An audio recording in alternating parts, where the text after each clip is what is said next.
Claire, it's so wonderful to have you on the podcast today. Thank you for joining us. And how are you going? I'm pretty good, pretty good. Yeah. Well, that's great. And I was just telling you before that my mum and I were very excited to get to your retreat a couple of month ago, 2 months ago, and weren't able to make it. So it's lovely to have you on the podcast to be able to have a bit of a chat and deep dive into some of these money subjects. And hopefully we'll make it to a retreat really soon with you. So to get us started, do you want to just run everybody through your elevator pitch for your business and what you do? Yeah, for sure. So, my name's Clare Wood, and I'm a money mentor, which means that I help business owners to make more money. And there's two ways that I do that. The first way is through helping them to manage their money, I guess. So, I'm actually a qualified accountant by trade, I'm a CPA. So, I really help people to create a budget and to do a forecast and all of those things. And then I also combine that with mindset, which is, as you would know, such an important part of business ownership is really having the right way of looking at things. And particularly when it comes to money, I find that people have a lot of stories. So empowering business owners basically to step into their next level of growth. Love that. And I think it was your recommendation to read the book Rich as Fuck. Well, might have Yes. to beat that one out. But I've been reading that at the moment and it is incredible. And I think the mindset piece is so important and something that you have to keep coming back to. Like I thought I was in a pretty good mindset, but now after spending a little bit of time on it again, I'm like, oh no, there is some bad habits that have sort of, I guess, crept back into there for me that I need to keep working on. So, very important subject. And I think, especially as new business owners, we have potentially a limited mindset where we don't think we should earn enough and make as much money as we should. So, hopefully, today we'll chat about that and try and get rid of some limiting beliefs for some people. So, before we get into all the gold, do you want to walk us through, also gold, your business journey and let us know how you've got to where you have and how that looked as a startup? Yeah, for sure. So, my business, I kind of always knew I was meant to run a business. I used to be obsessed with business owners. You'd meet someone at a party, I'd be, oh my gosh, tell me all about it. Gravitate. Exactly. But I never had the courage to take that step. Like, truthfully, I knew it was something that I wanted, and I just never had the confidence and the courage to take that big leap. In hindsight, oh my gosh, I so wish I'd done it sooner. I mean, business owners in their 20s, I was in my mid 30s before I started my business, and I think the one thing I would say is, like, if it's something you're thinking about, like, leap into it now, don't wait. But basically what happened with me was that I was working as a commercial manager in a, big corporate. I had been for many years, and my husband decided to start a recruitment business when I was, I think, 7 or 8 months pregnant. Go hubby. And so it started his business. Thankfully, I got paid maternity leave. So I was kind of funding, pregnant, then with a newborn baby while he was getting started. And I was really helping him a lot with his business. And he said to me, he's like, "You're really good at this." And I said, "Yeah, this is what I do." And he said, "Pay you. People could pay you for this." And as it turns out, I got made redundant while I was on mat leave. And with, hubby's encouragement and that big push from the universe, obviously I've got a bit of a payout as well. And I'm like, maybe I just go for it. So I put myself out there as a consultant with a really crappy $99 logo and a website that I built myself. It was horrendous. Perfect way And to start. That's all you need. All you that's need. it. That's it. And yeah, and then, I told one person, I told my husband's auntie, and she said, "I know three people." So she referred these three people to me. I didn't charge them anything, but I had a business. And then the next thing that I did, I hired a business coach, and my business coach helped me get my first sale. And from there, that was 6.5 years ago. And, my business is just, yeah, it's just grown. I've become super clear about who I serve, how I help them. And yeah, and I'm really, really glad that it all happened the way that it did. Like I Yeah. said, I wish that it had happened sooner, but yeah, I love, love, love my business. I love what I do, and I love the way I'm able to help people. That's awesome. And at what point, so you mentioned there that you're doing consulting to start. I know that you've got, well, as we spoke about before, the retreats and the courses. At what point did that sort of develop for you and how did the business sort of pivot to that point? Yeah, so I was coaching slash consulting initially. And then I filled my books up, and then I started to notice online, like the people I was following were talking about making, $100,000 a year and, $500,000 a year and $1 million a year. And I'm like, how the hell are they doing that? What are they doing? And so something that's really great to do when you see someone, achieving success is you ask yourself, like, how are they doing it?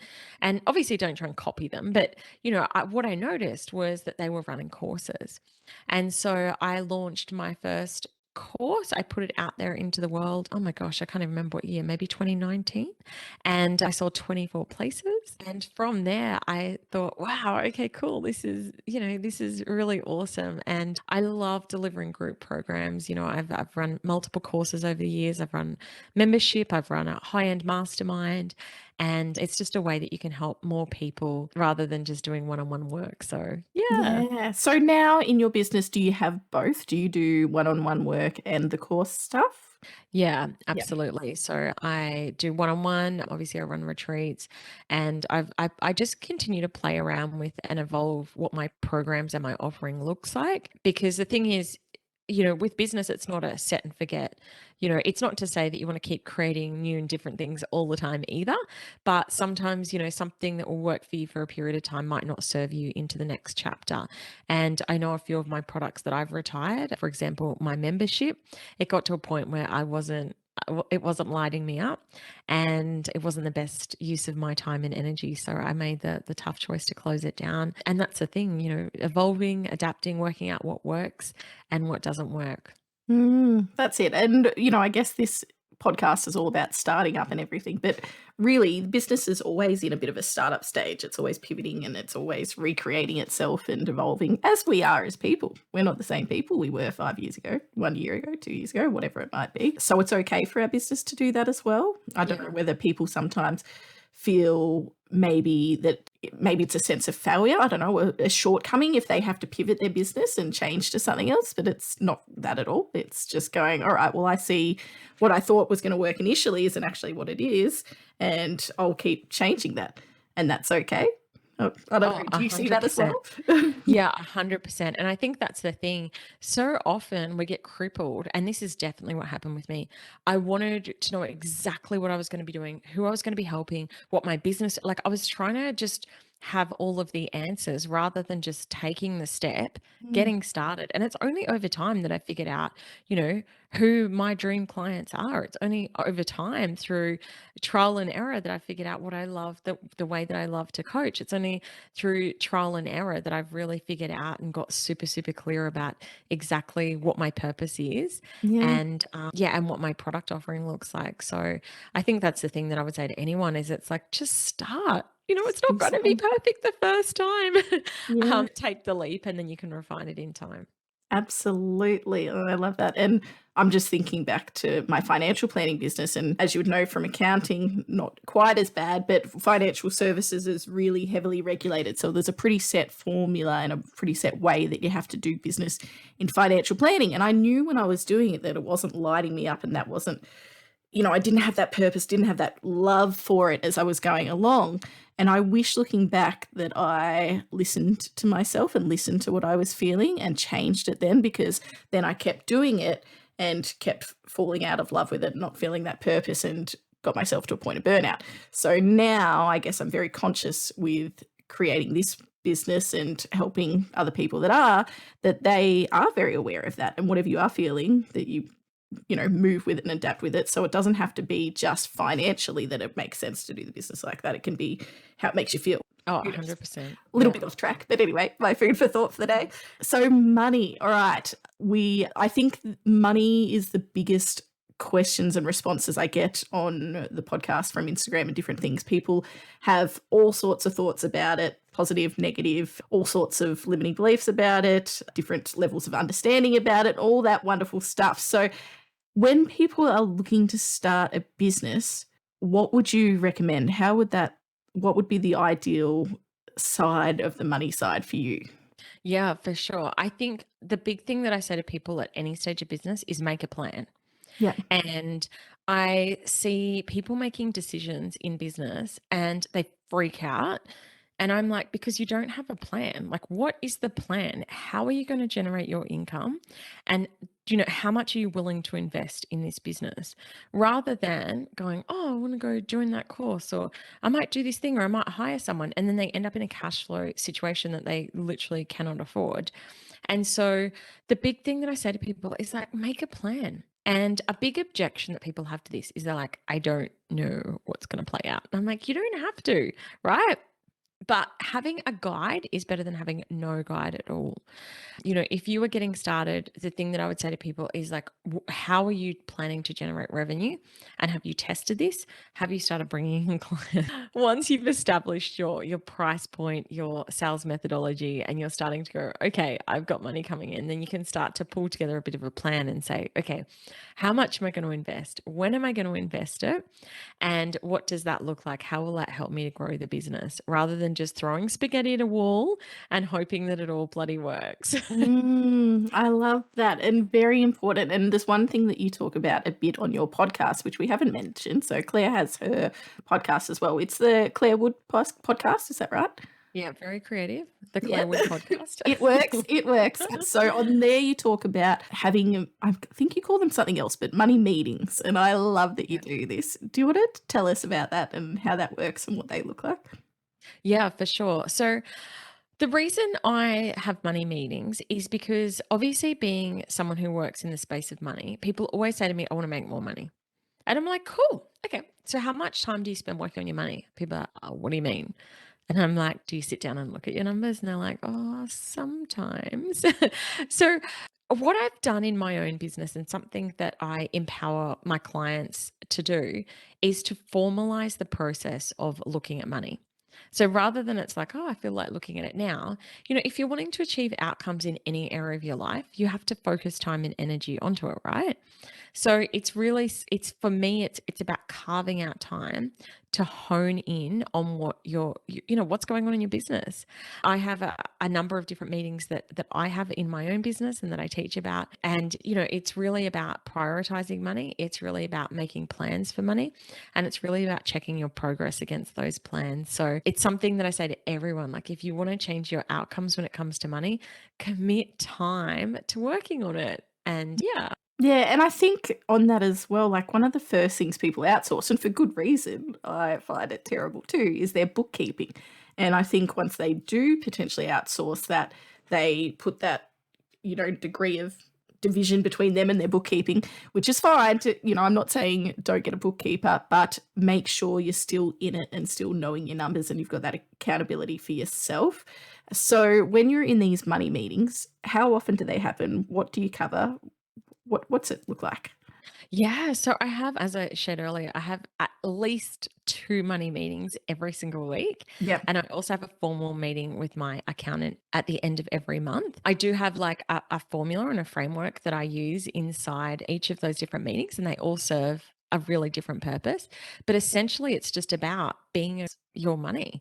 It's about carving out the time and prioritizing exactly what it is that you desire and how you plan to get there. So, to me, your finance team is an imperative part of your growth, and you can't outsource it. Like, there are some parts of your business and I'm like, outsource it. And again, to your point, Sarah, it's not to say don't get a bookkeeper, but it's like you can't outsource accountability around it. You can't go, oh, I don't know anything about it, my bookkeeper does that. When people say that, I just cringe. I'm like, no, but it's your money. You still need to be in the detail. And unfortunately, something I've seen again and again with clients of mine is that bookkeepers and accountants make mistakes. Bookkeepers and accountants don't tell their clients things. Bookkeepers and accountants sometimes aren't proactive. And, a lot of times people end up in situations where they have a massive tax bill. They literally are running an unprofitable business and they had no idea because they thought their bookkeeper or accountant was taking care of it.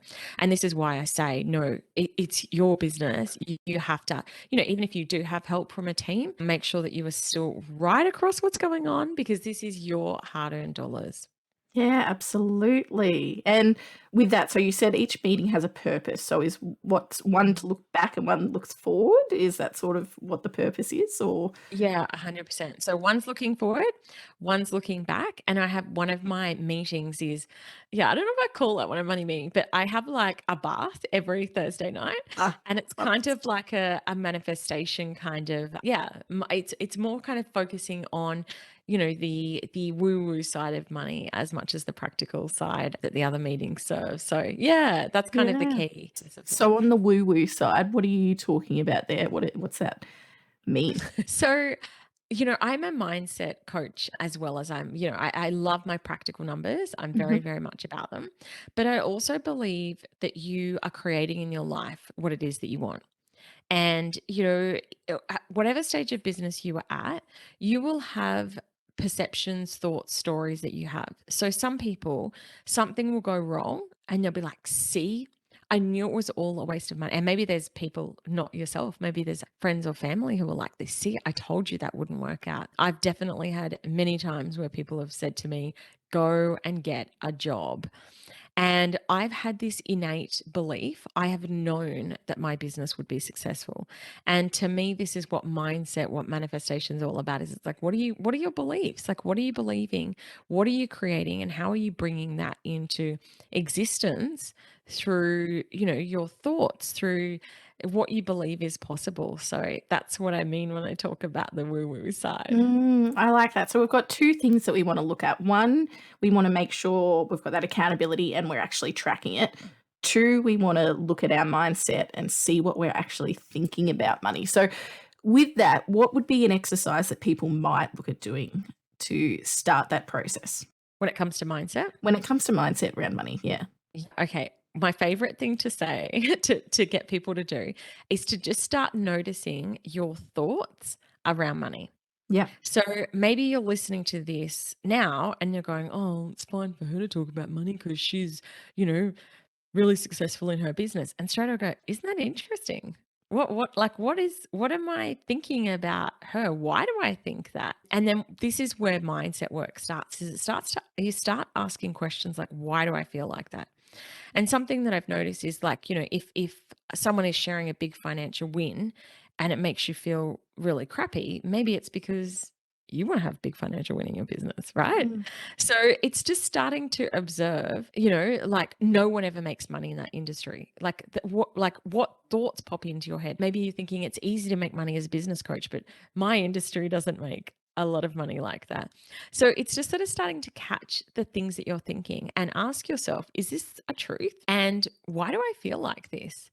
You can start to observe, like when you think about someone who's really, really rich, do you think that's disgusting? There are starving people in the world. People shouldn't be that wealthy. And it's not to say that that's right or wrong.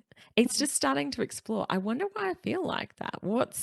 Is it something that's happened in my childhood? Is this a truth? Or is it just my perception of what's going on? And I find that once you start exploring your thoughts with curiosity, you start to recognize what your stories are. So perhaps you go to work with someone and you see their prices and you think, oh, that's ridiculous. No one would ever pay that. And go, oh, I wonder why I think that.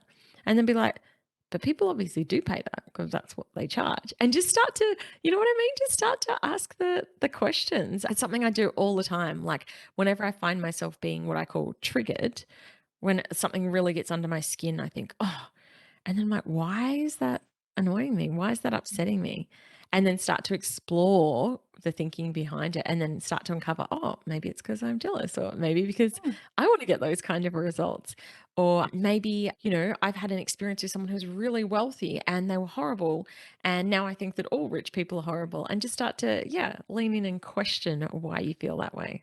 Yeah, it's an interesting, I guess, personal development work to do, isn't it? And there's nothing wrong with feeling jealous of somebody else. There's nothing wrong with feeling, less than or whatever. But I guess it's understanding that and then taking that in and regurgitating back it out in a more positive sort of way, I guess. Yeah, I really like it. I think I have to catch myself out on that all the time. And I like to think that I'm pretty good at this stuff, but you're never not Yeah, never 100%. So it's always a learning process with it. And one thing I think especially people have when they're starting a business is it's this, I guess, this truth that's out there in the world that people think that they're not going to be earning money for their business for a long time once they start it. So maybe, 6 months, 12 months, a year, 2 years, well, 12 months, 1 year. Anyway, 2 years, 3 years, whatever time. And they're like, oh, well, it's okay. I'm not earning money because I'm a startup. So I expect not to earn money. And I probably already know what you're going to say on this, but I always challenge this and go, well, why shouldn't you be earning money just because you've got a business? What do you think about that concept and thought process? Look, it comes down to, for me, the plan. Yeah. I think there's some businesses where, like, let's pick Facebook. They didn't make money for 8 years.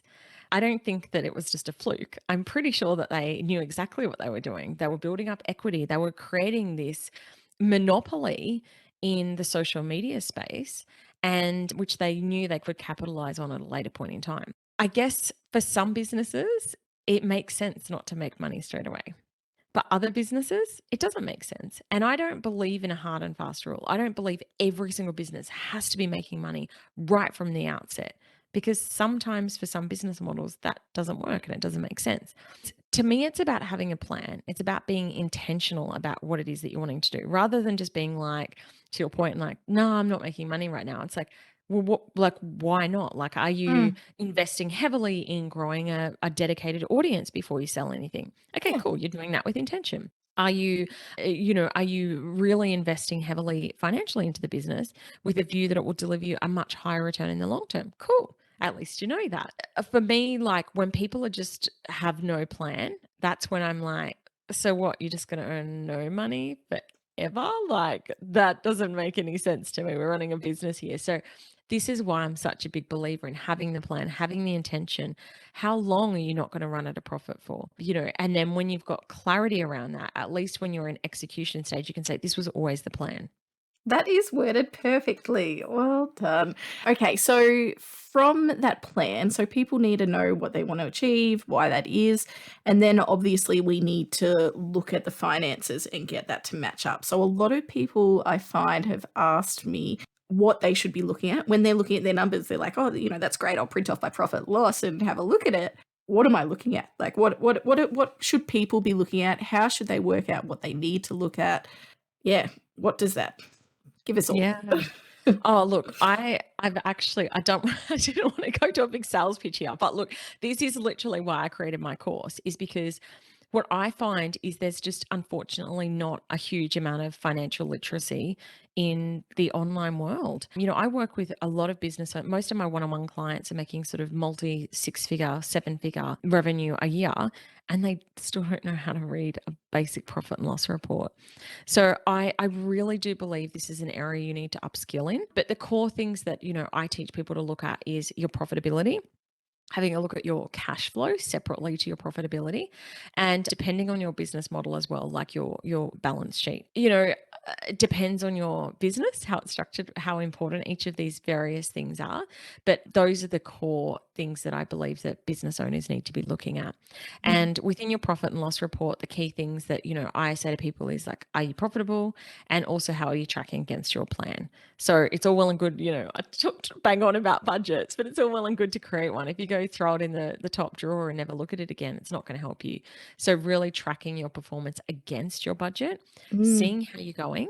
And if you aren't hitting the milestones, understanding why and creating your plan to rectify it.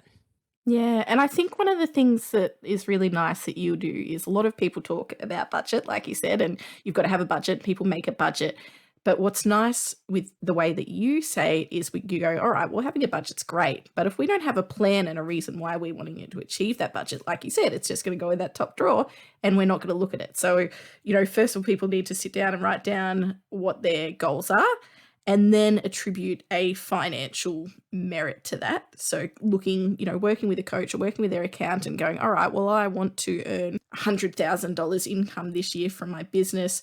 How do I do that? And then you sort of go, all right, well, you could do that by bringing in more revenue, cutting expenses, cut whatever it might be, building and getting more staff so you can bring more in that way, or all those sorts of things, and sort of mapping it out that way. So that's a lot of what you do when you're working with people. Is that right?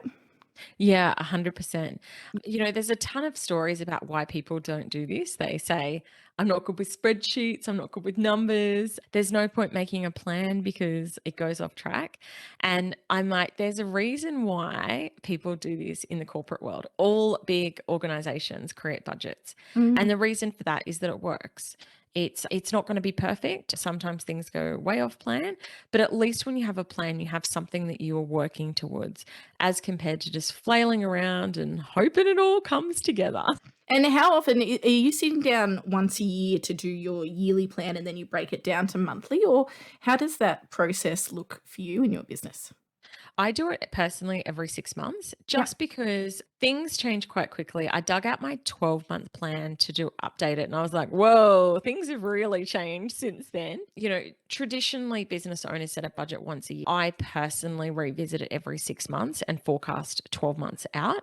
That's sort of the framework that I use. I think doing it any more frequently, if people are resetting a budget every month, there's no point, because otherwise you just keep changing. You're just like, oh, well, I missed it. That's I'll it. Miss reset that it. change. At least you're achieving your goals each month. Well, that's it. That's it. Look, in corporate land, what we used to do was we'd set a budget for the year, which was a 12-month plan, and then we'd do a forecast. So the forecast would be like, okay, knowing that information, knowing that there's a global pandemic, let's tweak the numbers to be a bit more realistic, but the budget still stays set the same. Yeah. So it's like, well, we're still trying to shoot for that goal, but we're going to have to do it in a bit of a different way. Mm, So yeah, that's how things work in corporate world, and I yeah. sort of do a halfway point in small business. Yeah, and I guess that's a good thing about having experience in corporate world is you can take the best bits from these big businesses that have a lot more resources and money than we do, and we can bring that into small businesses and share it out there with the little small business community that we have. I guess from here, if we could give the listeners some actionable points that they want to start thinking about for when they're starting their business, and getting these goals in mind, what would be some good goals or for people to set? How Give us some examples of what that would look like. Yeah, for sure. I mean, look, the first thing I would say is just get out there, like start making money. Don't over engineer. Like when I say make a plan, you don't need to create a 36-page long document. I'm laughing because I literally did that. I downloaded from the government website this business plan and filled in all of these pages, when really I should have just taken action and got started. Yeah. But so it's really like get started and then just keep going. What is it that I want? And how am I going to get there? Those are the key questions that I would ask. So if you want to be making this much, you ask yourself, okay, how many things do I need to sell? How many of my services do I need to sell? How many of my products do I need to sell? And at what price point to get there? And then going, okay, well, what do I need to invest in my business to get there? I invested in my first business coach. It was $1,000 a month, and I was not making a cent in my business. But I knew that I had to learn how to sell, how to bring clients in. So for me, I said to my husband, I know it sounds crazy because I'm not making any money yet, but this is what I want to do. And he supported me in that. It was done with intention. It wasn't throwing spaghetti at a wall. It was like, okay, we're going to lose money at least for the first, month or two. And sure enough, he taught me how to sell. I landed my first client and it just grew from there. So it's just about doing things with intention Mm. and constantly checking in, like, is this making me happy? And if not, just remind yourself you're in charge of you can't play victim and say, oh, this sucks. It's like, well, you're building it. If you if you're working too many hours, if you're not making the money that you want, well, you're in the driver's seat. So make a plan and change it. Yeah, and then of course, once you've achieved that goal of working with that coach and got that output, you would be measuring the return of investment on that, wouldn't you? When you're doing your meetings each month and seeing how that actually looks, and then adjusting from that point. So, just a tech question. This is completely off topic, but I was just thinking about this. How do you do it? Do you use Excel, or I know I haven't had to play myself, but in Zero now they've got the forecasting tools that you can use. What do you recommend for people to do? Look, I am an Excel girl through and through. I'm obsessed with Excel. So I do my planning in Excel. There are tools within, accounting programs. I personally don't think they've got the adaptability that an Excel spreadsheet does just yet. So, I know people get really terrified with spreadsheets, but most people, when I kind of show them around and teach them how it works, realize it's actually not that hard when you know how. So yeah, I'm a big Excel girl when it comes to my planning.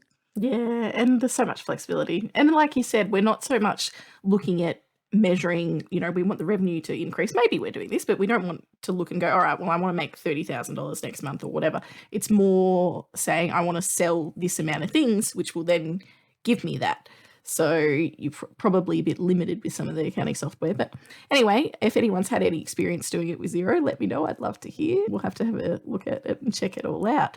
But yeah, so you have one of your new courses coming out. That's right, isn't it? When's that coming out and what does that look like?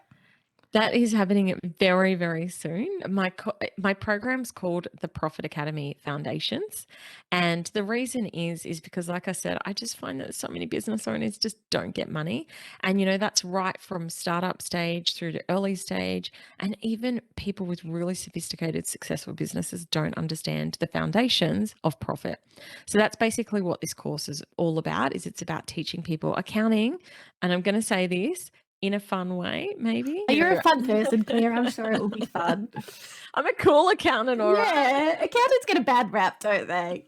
So I'm basically teaching all of the things that I spoke about, like budgeting, cash flow, how to understand your money, so that when you're in your meetings with your accountant, you're not sitting there like glazed eyes, that you're sitting there, you know exactly what's going on, that you know how to be in the driver's seat when, with your money. So I'm really, really excited for this program. It's, I literally have people messaging me saying when are the doors opening, because they're so excited to jump in. So it'll be opening in the next couple of weeks. Yay. Well, this episode will be going live in, what are we, the start of August, so probably about mid-August. So it'll probably be about time that this is live and you're hearing this in your ears that Claire's course is open. So go check her out. And Claire, where can people find you? Well, I do have my podcast, which is called the Clare Wood Podcast. And I also hang out on Instagram a lot, is my main social platform. So I'm at Clare_Wood_coach. And I'm CLARE. I've got no I, so just remember that. But come pop me a DM on Insta. Come say hi. That's Sarah and I were chatting on Instagram, which is how we connected. That's how we found each other. Yeah, the wonderful world of Insta. I love Instagram. So yeah, come and say hello. Oh, that's wonderful. And I'll be sure to chuck all that in the show notes for everybody as well. And yeah, good luck with the new course. Wonderful. Thank you so much for having me on, Sarah, and congratulations on the success of your podcast. Thank you. I love when people encourage and empower people to step into business and create their most, amazing life. So congrats and thank you for having me. Oh, thank you. And thank you for coming on, because I think we've touched on a topic here which we probably haven't touched on much yet, which is the mindset piece, which, as you know, is such a big piece of all of this success. And when we're doing changes in our life, like creating a business, which is a huge one, we come up against it a fair bit. So it's very important work, and glad to see you out there beating the drum for it. Amazing. Thanks so much. Thanks, Claire.